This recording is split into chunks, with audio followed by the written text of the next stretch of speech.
Hi everyone, I am here with Imam Mohammad Tawhidi. How are you doing, Imam? Good, thank you very much. Pleasure.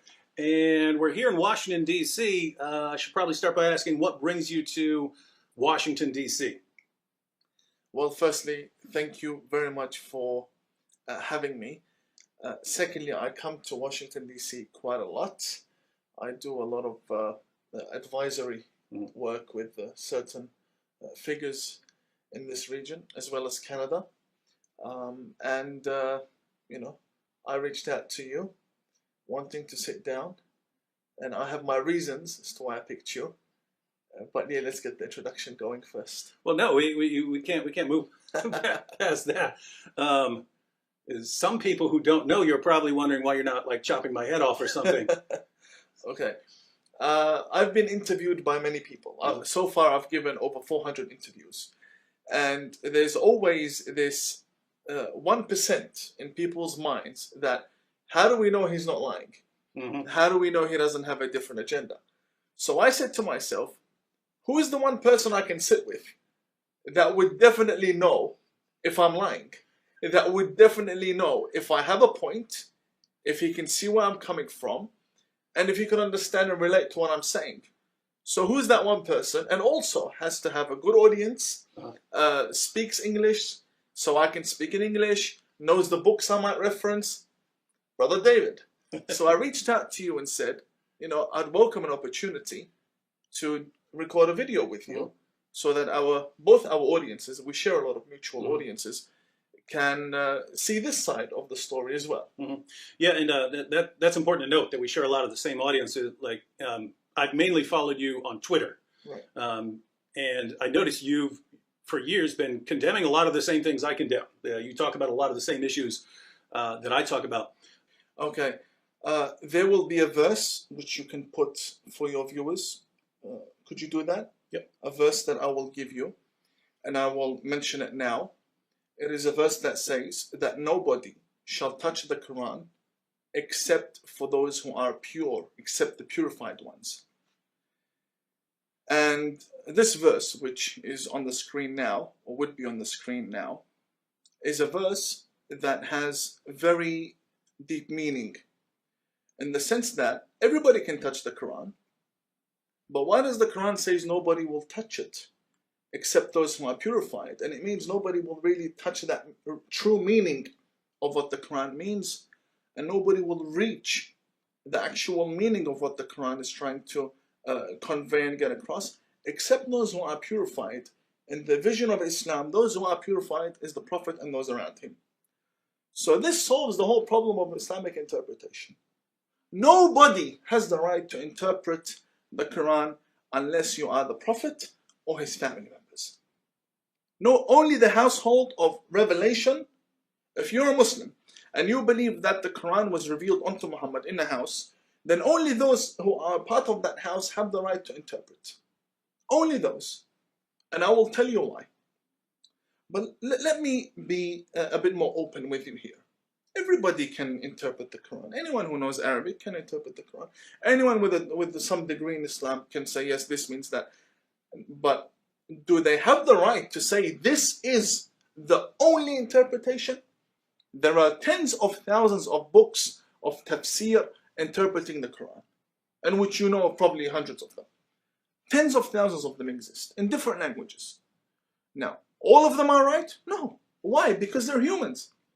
I cannot say this book, I believe, is from God, and I will interpret it with the mind of the human being. It doesn't work like that. A human can never interpret the word of God and say, this is exactly what God meant. How? How do you know? How do you know? You can say, this is what I think could be what God means. That's a different story. If you as a Muslim believe that this is what could be God's law, then you shouldn't be killing people based on what you believe could not be God's law. The only figures that have the right to interpret the Quran and say this should be followed 100% is the Prophet and those around him. Everybody else don't have that credibility. So that's why I say, you bring me a million interpretations of the Quran, If it's not from the Prophet and those around him, it doesn't carry that weight. Just some scholar wrote a book. So what? So what? And like I said before, Islam today, put the Quran aside. Most Muslims don't even read the Quran. They don't even understand the Quran. There's Somalia, India, Pakistan. They don't know what the Quran is saying. Some of them do. Majority don't. Even if they memorize it, they're memorizing the words. They don't know what it's saying. They don't know the real meaning. These people, they want to rule the religion. They don't even know what they're talking about. They don't. So we are in a serious mess, and because of that, it has become a religion of men, dominated by men, hierarchies, take finances from people. It doesn't need change. It does need change. It needs help. And there is some change going on. But at the end of the day, it's not enough. And more people are dying in the process. So what's the solution? The solution is we need you to help us solve this problem.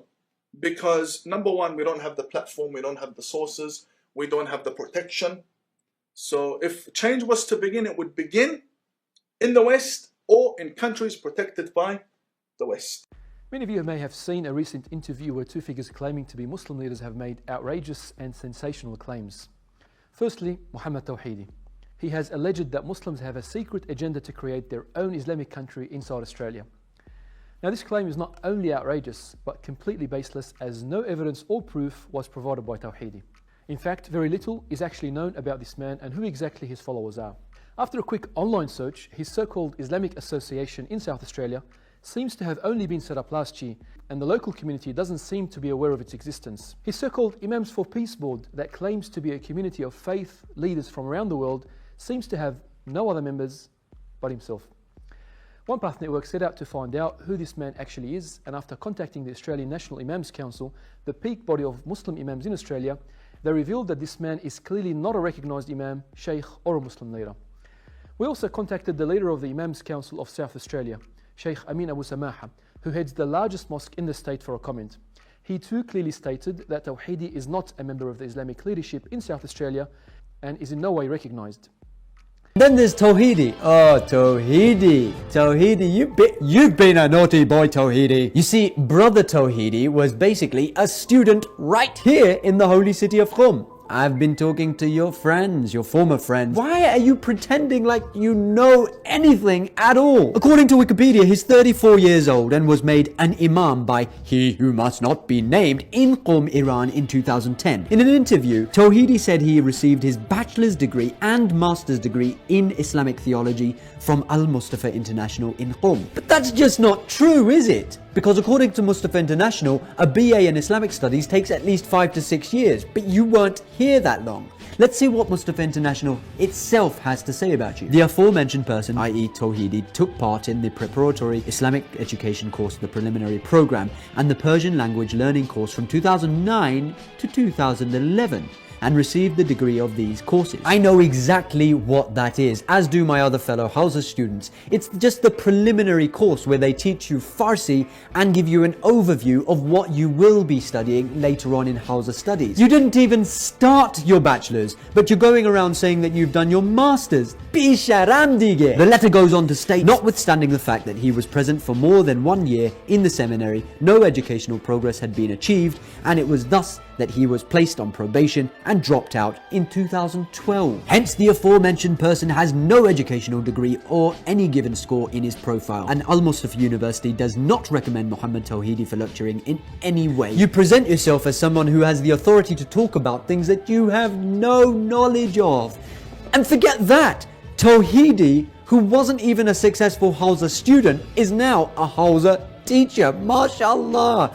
Who goes to his classes? Like, who invites this guy to speak? Where did you get that turban from, Tawhidi? You're certainly not qualified to be talking about Islam, much like others in your social circle, but at least the others are at least a little bit versed in Arabic grammar, you know, at least they have a little bit of knowledge. They're the professional mischief makers. Why don't you just leave it to them, shut up and sit down? But Tawhidi, what did you do to get press coverage? I mean, you must have done something to be accepted so graciously by the mainstream media. What did you do? See, Tawhidi is presenting himself as a figurehead of apologetic Islam, where he basically tries to say, oh, the Takfiri Wahhabis, they're the bad guys, which we all know. We know that Takfiri Wahhabis are the bad guys. But then he goes on to say that I'm a peaceful Muslim and the bad guys are using Sunni books. This here is Sahih al-Bukhari. Ditch it and ban it, and it should be illegal to have this book.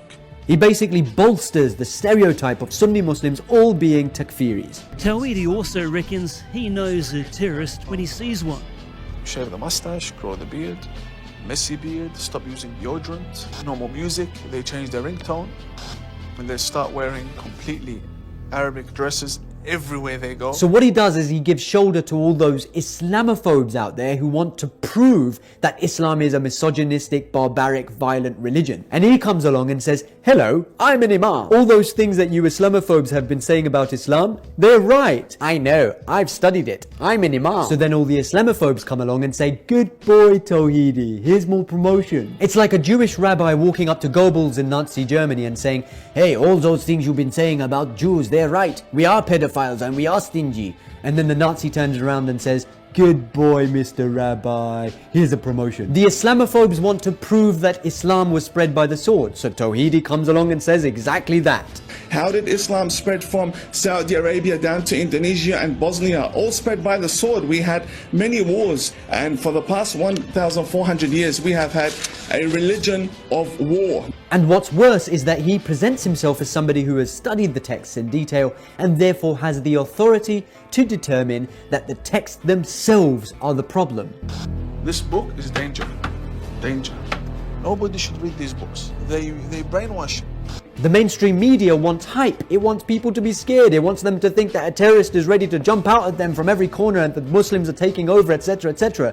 Tawhidi comes along and says, you're right, and you can trust me because I'm a Muslim. I'm not going to be biased. And we see them attacking the police. So we're being infested by radical clerics here in Australia. Yes, clerics and followers as well. And I've said this to many government authorities, and I'd like to show you something. I bought this 2 days ago from a shop within Melbourne. This is Al-Qaeda's flag. These are stickers that are being sold for a few dollars. They have them on their windscreens. They have them everywhere. He presents himself as somebody who has in-depth knowledge and is therefore exposing a Muslim conspiracy. I expose their intentions to create a caliphate within Australia. I am considered a fake because I condemn terrorism. I'm considered a fake because I respect Queen Elizabeth. I'm considered a fake because I reject Sharia law and live by the Australian law. I'm considered a fake because I would die for Australia. I'm considered a fake because I want an Islam that is compatible with the West. You deserve a good spanking, Tawhidi.